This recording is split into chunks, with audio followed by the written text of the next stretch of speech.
Que a graça e a paz de nosso Senhor Jesus Cristo seja sobre a sua vida.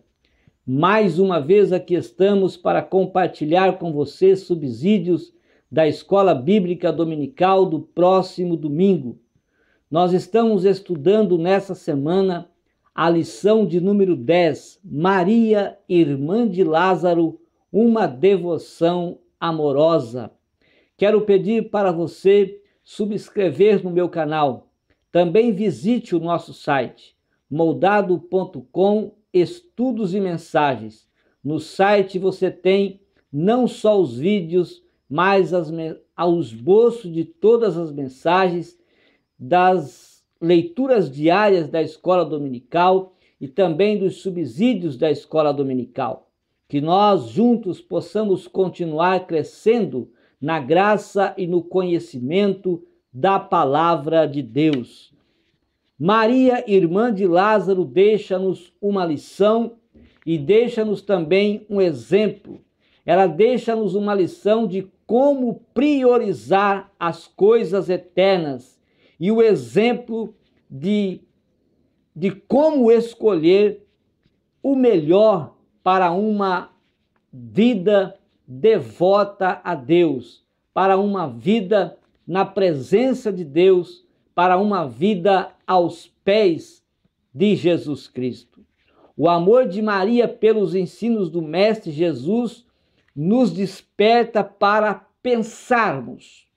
Estamos mesmo interessados em vivermos a eternidade com Cristo? Que tipo de cristãos somos nós?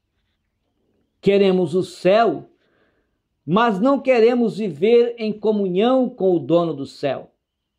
Queremos o céu, mas não queremos estar aos pés daquele que nos conduzirá para o céu.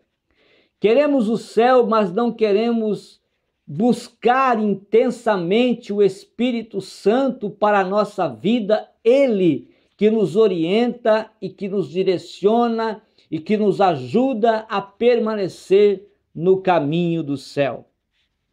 Então, queremos o céu, mas não queremos estar em comunhão com Deus. Queremos o céu, mas não queremos andar com aquele que nos conduz para o céu.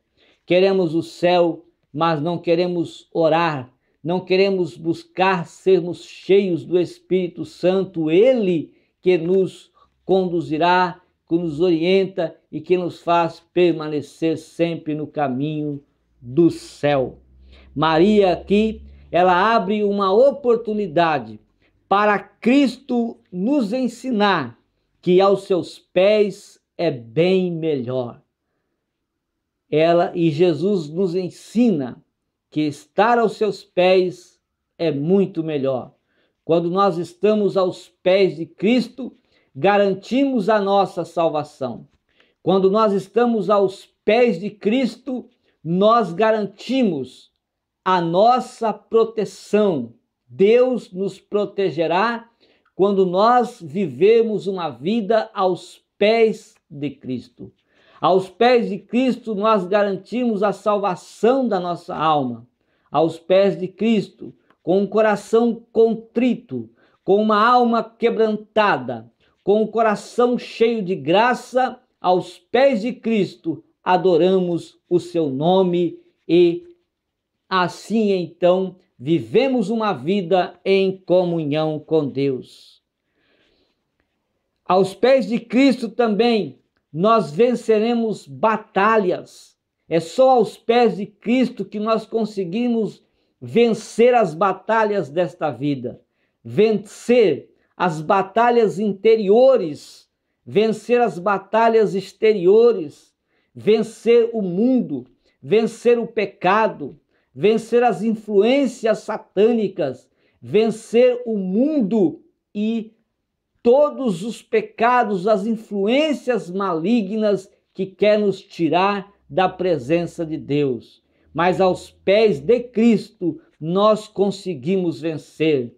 Aos pés de Cristo é que nós vencemos as provações, é que nós vencemos as tentações, é que nós vencemos as lutas, as lutas e alcançamos vitórias em nome de Jesus. Sempre a melhor parte é ficar aos pés de Cristo e assegurarmos, então, segurando nas suas mãos, nós venceremos aos pés do Senhor. Permanecemos aos pés de Cristo e o Senhor nos dará a vitória em nome de Jesus. Agora, qual Maria ungiu Jesus? Os 4 evangelhos falam de 4. Nós temos aqui as Marias, né, que aparecem nos 4 evangelhos. E qual Maria ungiu os pés de Jesus?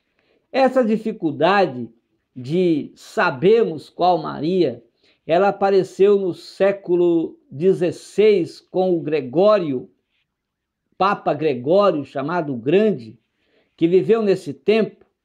Então ele levantou essa questão e ele diz: a mulher que Lucas chama de a pecadora, João chama ela de Maria. Cremos que seja aquela de que Marcos diz que Jesus expulsou 7 demônios, a Maria Madalena.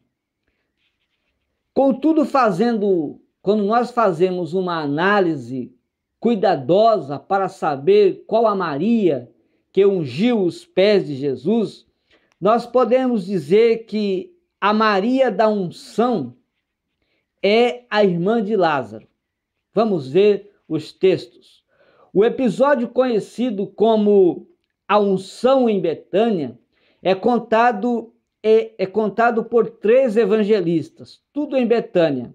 Mateus capítulo 26, 6 a 13, Marcos 14, 6 a 9 e João 12, 1 a 8. Lucas também narra um encontro de Jesus com uma mulher. Esta mulher estava na casa de um fariseu que lhe convidara para jantar. Ela lava os pés de Jesus com as suas lágrimas e enxuga com os seus cabelos. Esse episódio, todavia, parece ser diferente daquele contado pelos outros evangelistas. No caso de Lucas 7, a protagonista é chamada a mulher pecadora. Na narração de Mateus e Marcos, conta-se que Jesus estava em Betânia, na casa do leproso chamado Simão. Quando chega uma mulher com um frasco de perfume, e era muito caro aquele perfume, e ela começa então a derramar sobre aquele perfume sobre a cabeça de Jesus.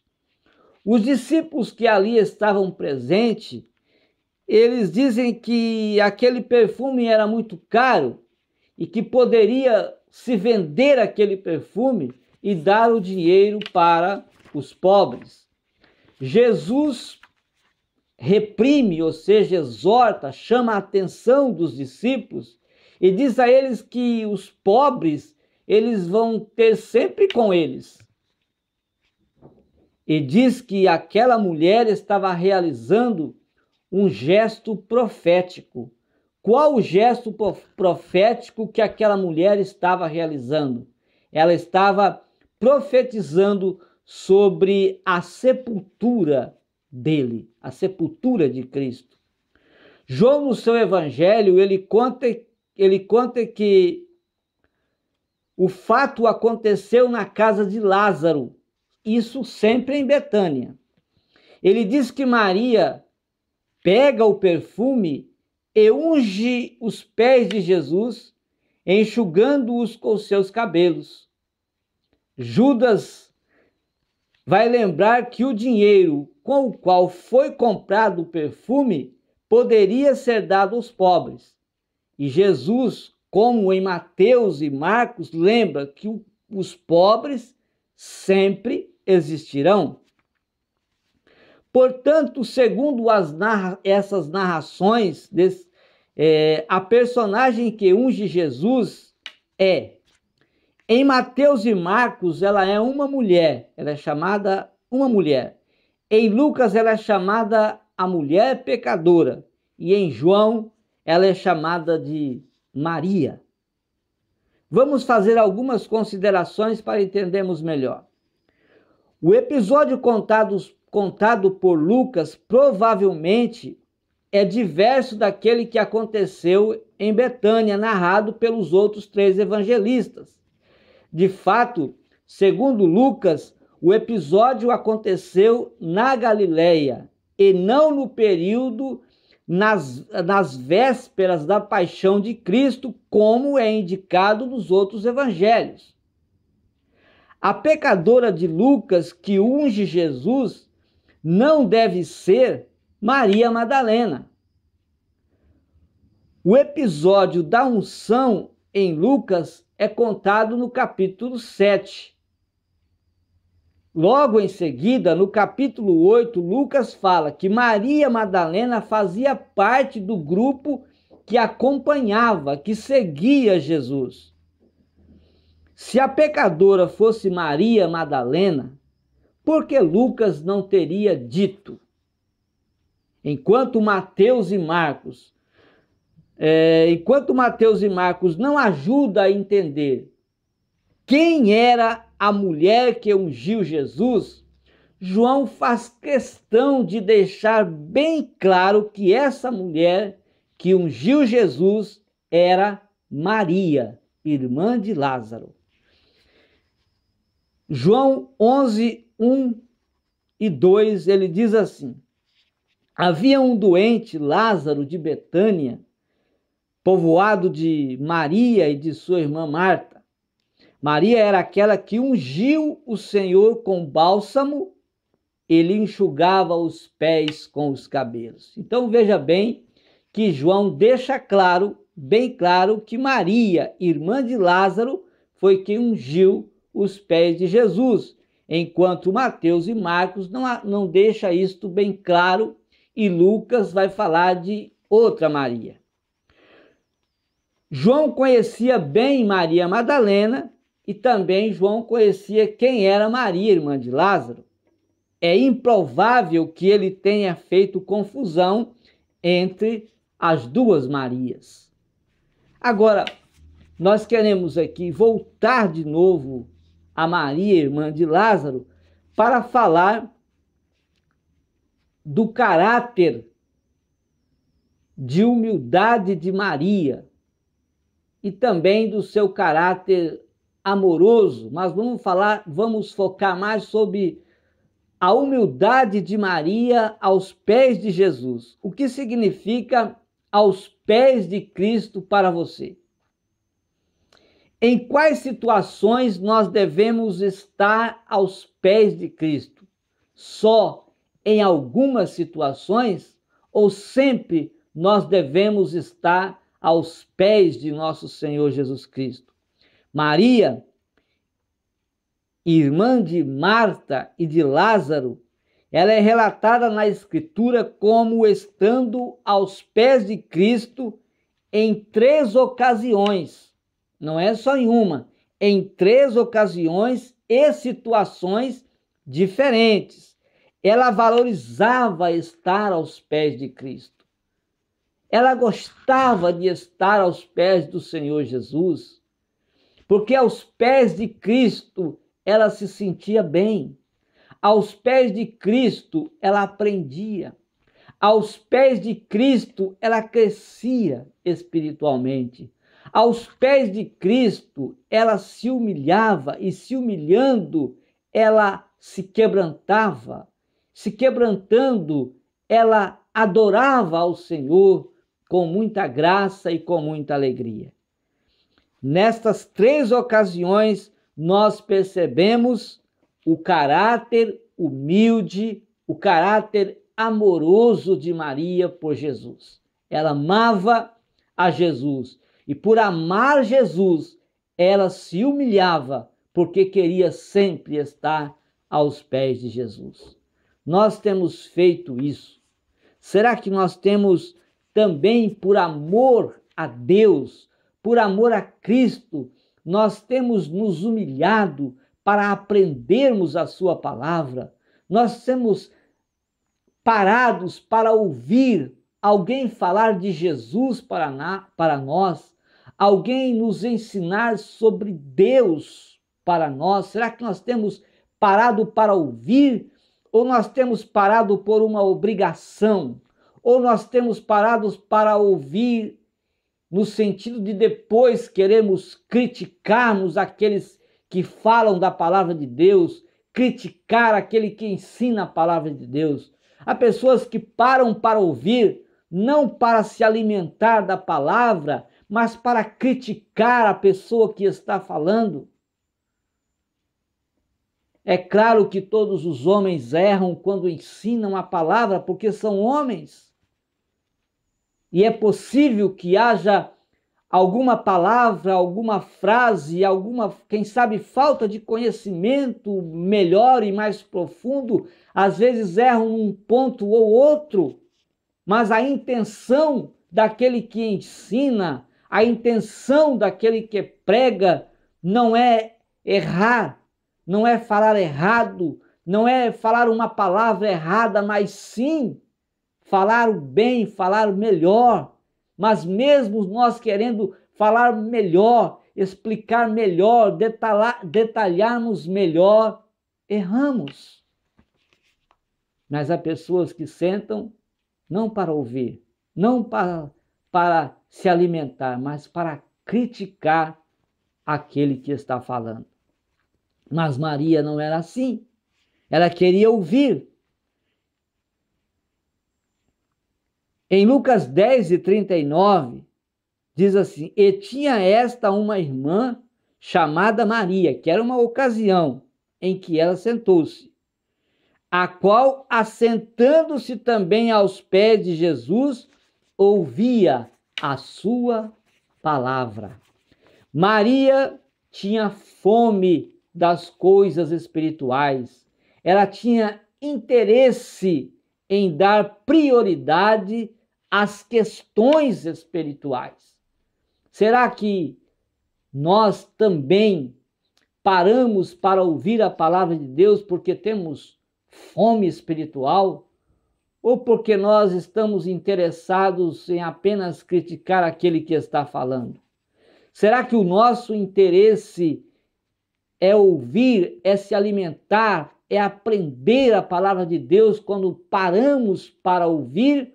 Ou os nossos interesses, as nossas questões são outras, diferentes de nos alimentarmos da palavra de Deus? Devemos aqui ter esse exemplo de Maria, e quando nós pararmos para ouvir a palavra de Deus, ou quando nós formos estudar a palavra de Deus, deva ser para nós nos alimentar, para aprendermos. Porque quanto mais nós nos alimentamos, paramos para ouvir, quanto mais nós paramos para estudar e para aprender a palavra de Deus, mais seguros seremos nos nossos ensinos, nas nossas pregações. Quanto mais ouvimos, mais aprendemos. Por isso que temos 2 ouvidos e uma boca, ou seja, devemos mais ouvir do que falar. Quanto mais ouvimos, quanto mais aprendemos, quanto mais estudamos, nós aprendemos melhor. E falando pouco, falando com graça, falamos com um ensino seguro àqueles que vão nos ouvir. Então, amados irmãos, Maria nos dá aqui lições maravilhosas, e é importante estabelecer corretamente estas prioridades, a prioridade de aprender. Seja quem for, quem esteja ensinando, não importa quem esteja ensinando, ele está ensinando a palavra de Deus, e nós devemos nos sentar para ouvir e aprender. Não importa aquele que está ensinando, se ele é famoso, se ele não é famoso, se ele é um intelectual ou se não é um intelectual. O importante é nós pararmos para aprendermos.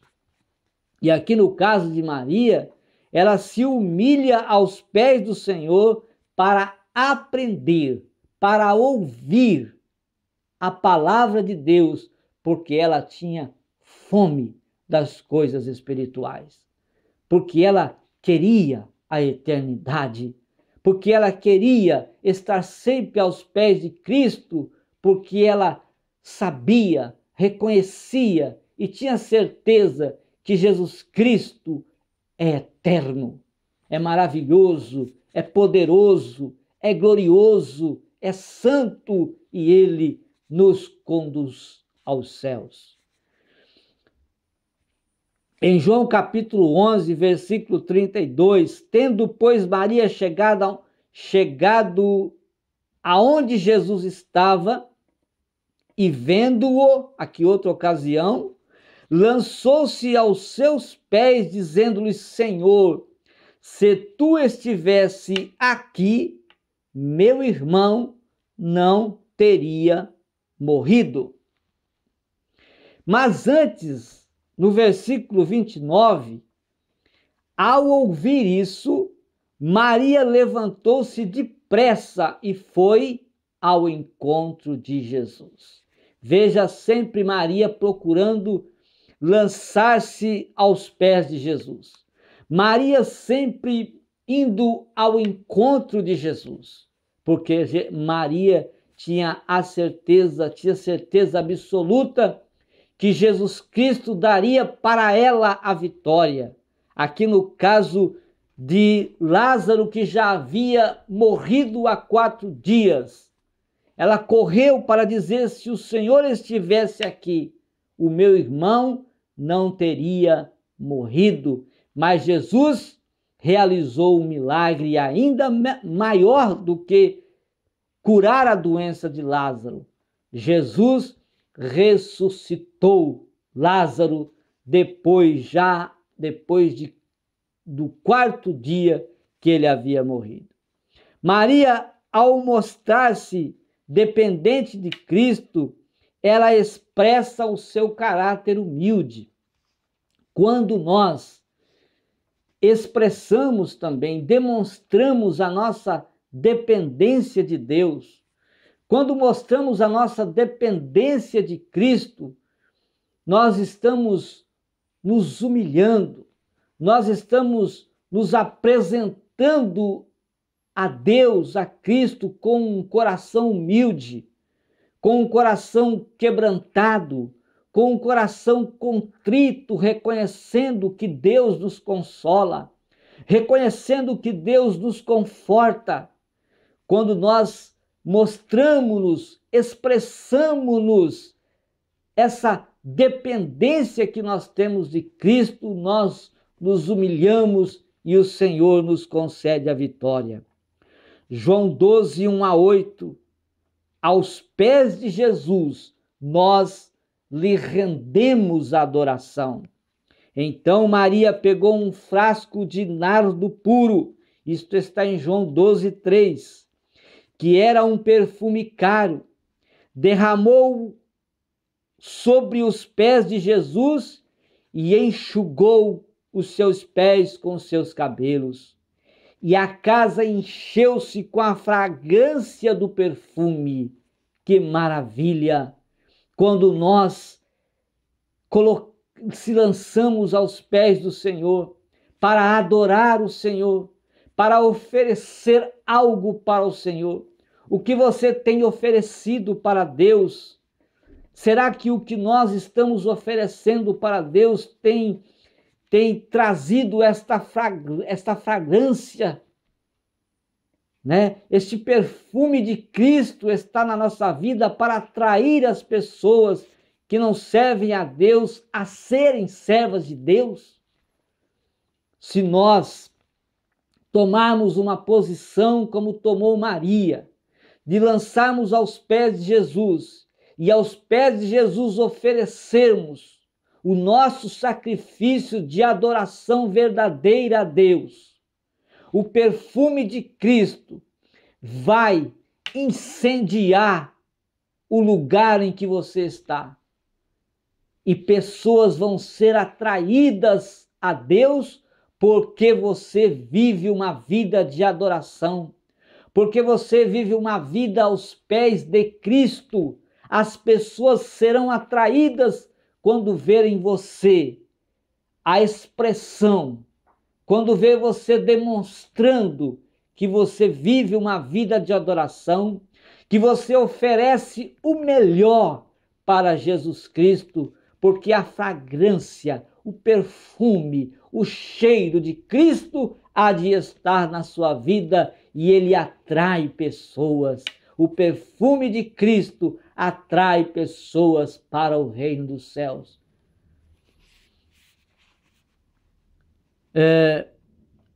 Adoração é dar o melhor a Deus. É algo de grande significado. Não estaria Deus desejoso de ver este altar de grande significado sendo reerguido hoje? Vamos reerguer hoje este altar de grande significado para Deus, que é o altar da adoração, pois ele busca verdadeiros adoradores que o adorem em espírito e em verdade. Como está o seu altar de adoração? Está falido? Está destruído? Reerga este altar e comece a adorar a Deus em espírito e em verdade.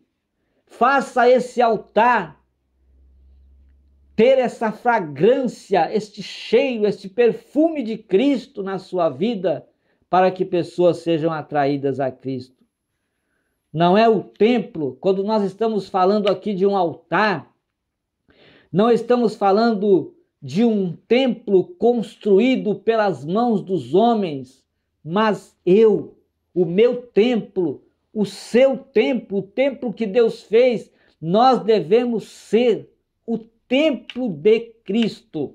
Nós devemos ser o templo de Jesus. Você, devemos pedir para que o Espírito Santo, para que Deus, para que Jesus habite nesse templo. E é deste templo que nós estamos falando, que nós devemos reerguer esse templo, se for destruído, se está caído, se está falido, reconstrua este templo e comece a adorar a Deus em espírito e em verdade. Os templos que o adoram ao Senhor em espírito e em verdade. Adoração é devoção. Adoração é rendição. Adoração é quando você desarma tudo aquilo que embaraça a sua vida para não adorar a Deus. Quando você desarma tudo aquilo que está te prendendo, que está te segurando, que está sendo um empecilho para que este altar de grande significado não seja reerguido na sua vida. Desarme esses embaraços, tire esses empecilhos, quebre essas barreiras, derrube as muralhas e comece a adorar o nome de nosso Senhor e Salvador Jesus Cristo. Reerga o seu altar de adoração, que às vezes está caído, que às vezes está falido, que às vezes está destruído e foi destruído por um problema, por uma dificuldade qualquer, eu não sei. O Senhor quer este altar, porque este altar é de grande significado para Ele. Reerga ele e comece a adorar, comece a louvar, comece a engrandecer o nome de Jesus com este altar, o altar de grande significado para Deus, o altar da adoração. Que nossa adoração possa tocar o coração de Deus. Quando desejamos nos entregar em adoração, é certo que podem surgir pessoas que, como Marta, religiosa, mas bem intencionada, mas ela estava longe. O trabalho dela naquele momento estava sendo outro, embora estivesse ela bem intencionada. Às vezes pode aparecer um Judas da vida, o Judas que é extremamente mal intencionado, ele quis objetar, ele quis impedir, ele quis criticar, ele quis questionar aquele ato, o ato de adoração. Quantas pessoas querem criticar o nosso ato de adoração? Não sabem da nossa vida, não conhecem a nossa vida e querem julgar-nos como não adoradores de Deus. Querem nos desanimar com as suas palavras que querem nos julgar, criticando-nos, como Judas criticou Maria. Cada um tem a sua forma de adoração. Por que nós vamos criticar? Por que nós vamos julgar as outras pessoas? As personalidades são diferentes. Por que nós vamos julgar outras pessoas que adoram a Deus? E cada um tem a sua forma de adoração, mas ele está adorando a Deus em espírito e em verdade. Em todo tempo devemos viver uma vida de adoração. Agora as pessoas muitos querem, pastores, líderes de igreja, querem que os membros sejam adoradores como ele. Não vai acontecer nunca isso. Porque cada um tem uma natureza, cada pessoa tem uma personalidade diferente e nós não conhecemos o que está dentro do coração. Nós não sabemos o que está no interior e podemos errarmos quando nós criticarmos como Judas criticou o ato de Maria. Adore a si mesmo. O que importa é a aprovação divina. Se Deus está aprovando o seu ato de adoração, que se lixe as outras pessoas que querem criticar o seu ato de adoração. Não importa o que os outros pensam, o que os outros falam, o que importa é que você tenha a certeza, a garantia que Deus está aprovando o seu ato de adorar a Deus. Maria não se importou com o que Judas estava dizendo, com o que os outros discípulos estavam dizendo, com o que os outros estavam falando. O que importava para ela é que Jesus estava recebendo o seu ato de adoração, que Jesus estava aceitando ela, o adorar daquela forma. E é assim que nós devemos ser. Mateus 26, 10, 11 e 12 diz: porque a estão perturbando? Por que vocês estão perturbando ela? Ela praticou uma boa ação para comigo. Pois os pobres vocês sempre terão consigo e poderão ajudá-los sempre que o desejarem. Mas a mim vocês nem sempre terão. Então vamos adorar. Adore a Deus, adore. Não ligue o que os outros estão falando, vamos adorar. O Senhor, se estiver aprovando a sua adoração, continue adorando, continue louvando, continue glorificando, continue exaltando a Deus. Não importa, no seu trabalho, em casa, na igreja, adore a Deus. Jesus ainda continua dizendo: ela fez o que pôde. Faça o que você puder fazer. Não importa o que os outros estão falando, não importa as críticas, faça. Se o Senhor está aprovando, faça. Ela derramou o perfume, Jesus disse, ela derramou o perfume em meu corpo, antecipando, preparando para o sepultamento. Portanto, aquela adoração estava sendo profética. Quem sabe a sua adoração também não está sendo profética para alguém. Quem sabe a minha adoração não está sendo profética também a alguém. Eu lhes asseguro, disse Jesus, que onde quer que o evangelho for anunciado em todo o mundo, também o que ela fez será contado em sua memória. Marcos 14, 6 a 9. A verdadeira adoração sempre será expressa em manifestações de grande significado. Mas quanto maior for o significado, com certeza, maiores vão ser as críticas. Quanto maior for o significado da sua adoração para Deus, maiores vão ser aqueles que vão julgar o seu ato de adoração. Para quê? Para que tudo isso? Para que adorar dessa forma? Para que fazer isso? Vão aparecer. Mas não importa. O que importa é que Deus, é que Jesus está aceitando, está aprovando a sua adoração. Então a verdadeira adoração sempre será expressa em manifestações de grande significado por aqueles que demonstram um caráter humilde. Não se esqueça que trabalhar a humildade na sua vida, trabalhar a humildade é você vai fazer bem para você e para o reino de Deus. Porque com humildade devemos adorar, com humildade devemos glorificar, com humildade devemos ensinar, com humildade devemos pregar, com humildade nós devemos servir a Deus. Então, primeiro, trabalhe a humildade na sua vida.